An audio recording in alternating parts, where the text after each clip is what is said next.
What's up, guys? I haven't been here for a month or two, but finally back and gonna get a little bit of stuff done today, and then hopefully we'll have our permits here soon. Dylan's over there, he's on the tractor. Gonna go ahead and get some of this stuff bush hogged. All this grass and stuff started growing. But yeah, I'm gonna walk you guys through kind of what we've done so far. There's been a lot of stuff grow since it's been so hot. It's been raining a lot, but we've just been kind of in limbo waiting for permits. But gonna show you guys what we're doing next. So I'm about to hop on the excavator while he's bush hogging. This right here, as you guys know, is going to be where the building goes. It's a 30 by 50 metal shop, and then we're going to frame up an office in the middle of it. There's 4 flags marking the corners. 3, 4. And so what I'm going to do is I'm going to probably get some more of these trees down in the back here, because we're probably only going to have maybe 20 to 30 feet in between the back of the building and the fence line. So probably going to get some of those trees down, put them in the brush pile while it's still here. And then what we're going to do after that is over in the back corner of the property, the very last, basically the corner power pole by the road, we're going to be using that one, and we're going to hook to the transformer that's going to be installed by the power company. I didn't meet with the power company, so we've got all that pretty much figured out. But what I'm going to do today is I'm going to mark basically where we got to clear.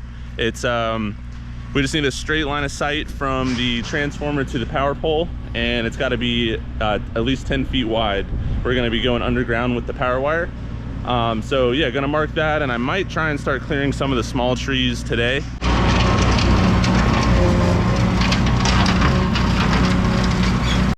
But we've got a lot of exciting stuff planned. So the building is basically, they're supposed to be digging the footers for that and pouring the concrete in like the next 2 weeks, maybe 3 weeks depending on weather and stuff like that, but you know, 2 to 3 weeks for that. And then that's going to be installed as soon as the concrete's dry, and then we're going to be able to start framing up the inside of the building, doing the office, all that fun cool stuff. But yeah, so my guy still has to come and finish root raking, and then as soon as we get our septic permit, which should be in the next, I'm thinking a couple weeks too, we're going to be ready to rock and roll, and they can start installing that. And but yeah, anyway, haven't ridden or operated this thing in probably 2 months, so hopefully the battery's not dead. All right, we're gonna go ahead and try it. Battery's not dead, so that's a good thing.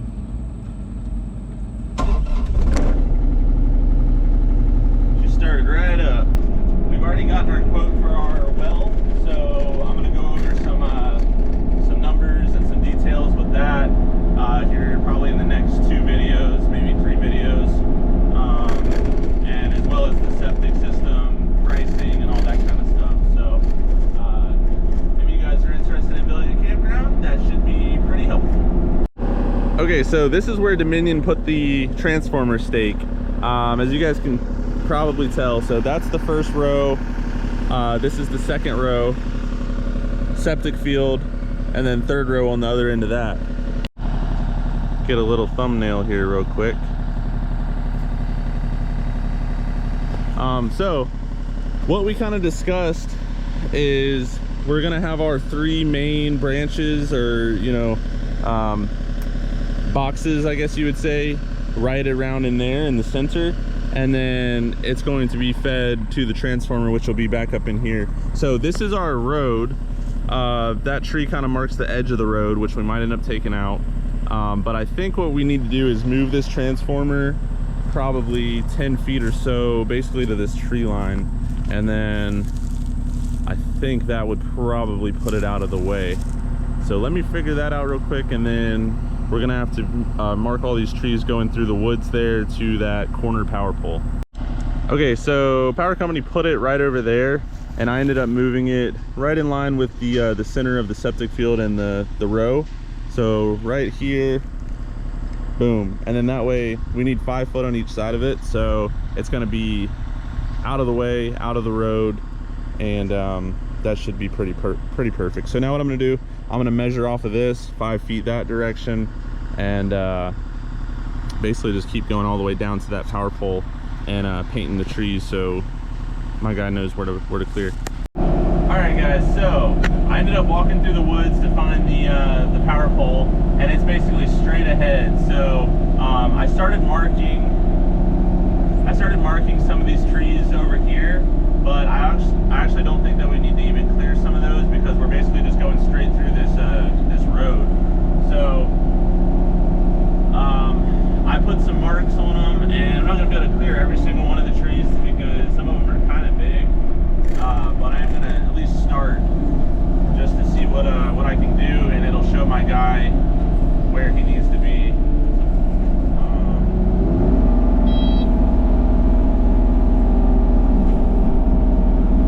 So, like I said, we just need 10 feet total, so 5 foot on each side of the trench. And we had a couple options. We could have gone overhead, but that would have been like $1,000 more, surprisingly. And then $1,000 more.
yeah, so as far as the power company goes, I should have the power company easement for this little right-of-way right here.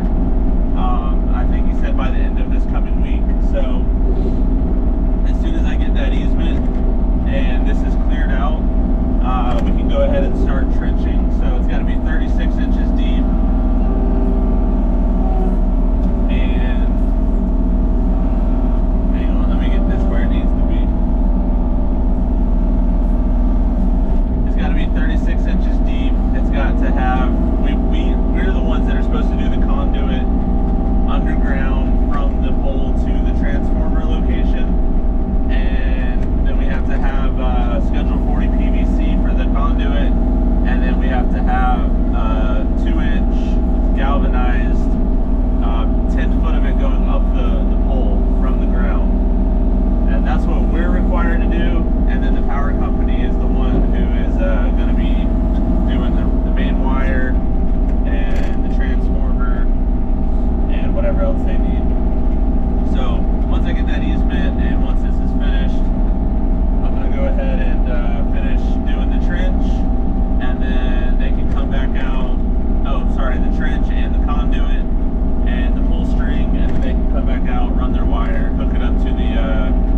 it all the way out.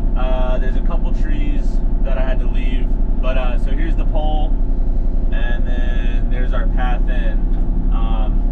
So yeah, there's a couple trees that we have to leave, but